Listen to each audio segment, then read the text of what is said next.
U.S. Navy will begin South China Sea-style patrols in Russia's Arctic maritime zones in a bid to challenge Moscow's claims to the region, Navy Secretary Kenneth Braithwaite has announced. Braithwaite specified that U.S. warships will need to operate more assertively in the Arctic in the years to come to challenge both Russia and China. According to the commander, warship patrols will be sent into the Barents Sea and up toward Russia's Kola Peninsula to be more present in that part of the world. The officer also mentioned the need to challenge Russia's planned Northern Sea route, a major prospective transport artery that will be able to transport sea-based cargoes between Europe and Asia much faster and cheaper than existing routes. Again, where sea lanes open up in the Northern Passage and the region becomes navigable, the U.S. Navy is going to guarantee that freedom of navigation exists for our partners, he said. Braithwaite made the comments as the Navy rolled out its new, A Blue Arctic, strategy paper, a strategic blueprint for the department's plans over the next 20 years to integrate with other branches of the U.S. military and partner with allied nations to make certain that a U.S. military presence in the Arctic is ensured. The document points out that the Arctic contains nearly one-third of the world's undiscovered natural gas reserves and $1 trillion worth of rare earth minerals. The paper also suggests, somewhat disingenuously, that part of the reason for the deployment will be to make sure that the Pentagon, the world's single largest polluter, can help preserve the region's natural environment.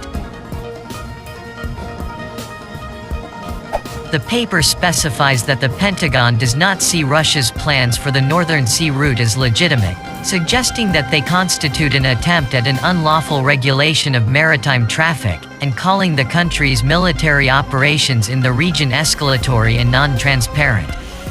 Breaking Defense points out that a U.S. attempt to challenge Russia in its own backyard won't be easy, given the utter lack of U.S. deepwater port capacity in Alaska, the U.S.'s sole Arctic holding, as well as the existence of only one operational Coast Guard icebreaker, the 44-year-old Polar Star, compared with Russia's fleet of more than 50 vessels.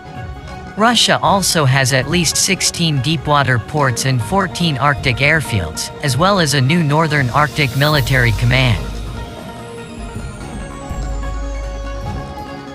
According to Braithwaite, the U.S. strategy depends and will continue to depend on nuclear submarines to patrol the Arctic, including by the construction of dozens of new subs in the coming years to expand the Navy's regional power projection capabilities considerably. Last month, Coast Guard Vice Commandant Admiral Charles Ray told U.S. lawmakers that in the absence of a heavy icebreaker fleet of its own, the U.S. might lease such ships from Finland. The U.S. is expected to get 3 new domestically made icebreakers by 2024, and eventually to amass a fleet of 6 icebreakers and 2 new deepwater ports for Arctic use. Along with Russia, Braithwaite cited China as an emerging challenge to the U.S. in the Arctic, pointing to the country's construction of new icebreakers at rates that we can't match.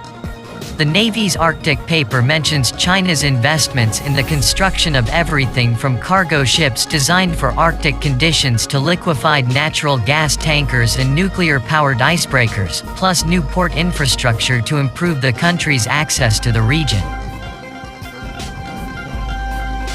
Moscow has repeatedly expressed the need to keep the Arctic a field for peaceful cooperation, and has expressed its concerns with U.S. plans to step up its activities in the region. At the same time, President Vladimir Putin has stressed that Russia has every right to build up its Arctic presence. Russia is a northern country. More than 70% of its territory is located in the northern latitudes. Everything that happens in the north is of particular interest to Russia, and he's not just talking about the development of the Northern Sea route. Moscow has contributed vast economic and military resources to shore up its Arctic presence and to turn the region into a major driver for economic growth, both through exploration of its untapped resources, and the aforementioned trade route, which at a length of about 4,800 kilometers, will be able to transport goods between Europe and China between 40 and 60% faster than via the Suez Canal or the Cape of Good Hope. The strategy released on Tuesday by outgoing Navy Secretary Kenneth Braithwaite cites an expected rise in commercial shipping, natural resource exploration and increased military competition with Russia and China in the Arctic, calling on the Navy and the Marine Corps to focus on day-to-day competition with Moscow and Beijing, whose interests and values differ dramatically from ours. The strategy identifies the area stretching from Maine in the North Atlantic across the Arctic Ocean through the Bering Strait in Alaska in the North Pacific to the southern tip of the Aleutian Island chain as an area of vital U.S. interests, and calls for fostering compliance with existing rules to assure a peaceful and prosperous Arctic region.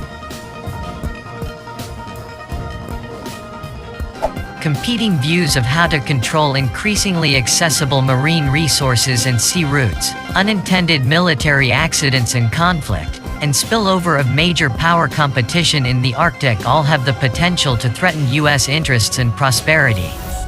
These challenges are compounded by increasing risk of environmental degradation and disasters, accidents at sea, and displacement of people and wildlife as human activity increases in the region. The strategy, dubbed a Blue Arctic, a strategic blueprint for the Arctic, comes on the heels of last month's Tri-Service Maritime Strategy released by the Navy, Marines and Coast Guard, and calls for close collaboration with domestic and foreign partners to meet the challenges ahead. The U.S. Air Force released its Arctic strategy, dubbed North Star, in July of 2020.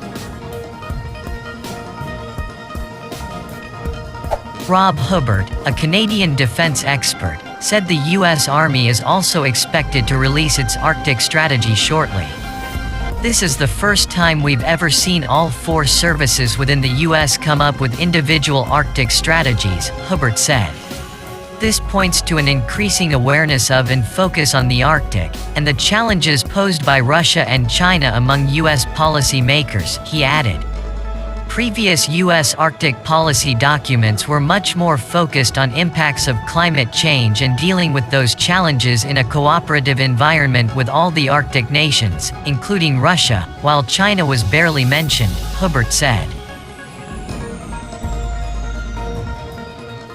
What has fundamentally changed, and this changed, of course, with Secretary of State Mike Pompeo's speech at the Arctic Council, where he out-and-out identifies both the Russians and the Chinese as a growing threat to the United States in the Arctic region, Hubbard said. And now the various forces, in this case the Navy and the Marines, have to be prepared. They know that the best way to a peaceful Arctic is through strength. Therefore, a lot of the new strategy document talks about renewed interest in capability that the U.S. Navy along with its friends and allies needs to engage in the Arctic, he added. First and foremost, they want to be cooperative, but they want to be alert to what is happening. They're going to have to work with friends and allies. They're going to have to improve the infrastructure that's in the Arctic to serve both the Marines and the Navy, Hubbard said. And they're going to start thinking about how they can ensure that their actual fleets are able to operate in and near those waters.